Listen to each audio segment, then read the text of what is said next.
Hi friends, welcome to my channel. నేను మీ శిరీషన్. Friends బాగున్నారు అందరూ.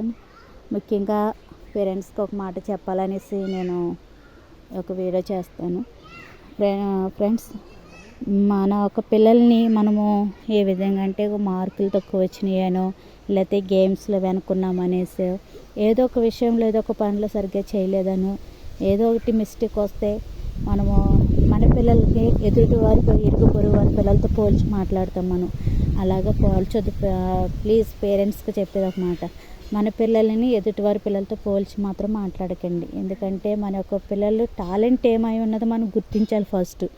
ఫస్ట్ మన ఒక పిల్లలు టాలెంట్ని గుర్తించిన తర్వాత అప్పుడు మన ఒక పిల్లల టాలెంట్ ఏంటి అనేది మనకి రుజువు అవుతుంది.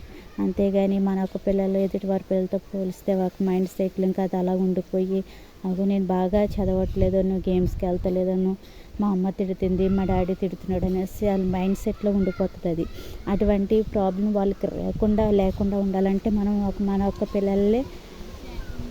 యొక్క పిల్లల యొక్క ఆలోచనని, వాళ్ళ యొక్క టాలెంట్ మనం గుర్తిద్దాం. నేను ఒక తల్లిని, నాకు 3 పిల్లలు. నేను మా పిల్లల్ని అదా అంటారు ఒకసారి అన్నా, నాకు అదే గుర్తుకొచ్చి నేను చాలా బాధపడతాను. అయ్యో, నా యొక్క పిల్లలు టాలెంట్ ఏంటి ఫస్ట్ నేను గుర్తించాలి కదా, ఎదురుకు పొరుగు వారి పిల్లలతో నేను పోల్చడం ఏంటి అనేసి అప్పుడు నేను అనుకున్నాను. అందుకే ఇప్పుడు మీకు ఈ వీడియో నేను చేయాలనేసి మీ ముందుకు వచ్చాను. ఫ్రెండ్స్, ప్లీజ్ మా యొక్క పిల్లలు ఒక టాలెంట్ ఏంటో ఫస్ట్ ఆఫ్ ఆల్ గుర్తించండి. ఓకే, తర్వాత వాళ్ళ టాలెంట్ గుర్తించిన తర్వాత మీరే అంటారు, ఎదుటివారి పిల్లలతో కాదు. అప్పుడు వాళ్ళు చెప్పుకుంటారు మన యొక్క పిల్లల గురించి. అప్పుడు అలా మనము వాళ్ళకి ఒక తల్లిదండ్రులు కాక ఒక ఫ్రెండ్స్గా వాళ్ళకి ఎంకరేజ్ చేస్తూ వాళ్ళని ముందుకు నడిపించాలి. కానీ వాళ్ళని మనము తక్కువ చేసి మాట్లాడుకోకూడదు. మన పిల్లలు మనం తక్కువ చేసుకుని మాట్లాడుకోకూడదు. ఓకేనా ఫ్రెండ్స్?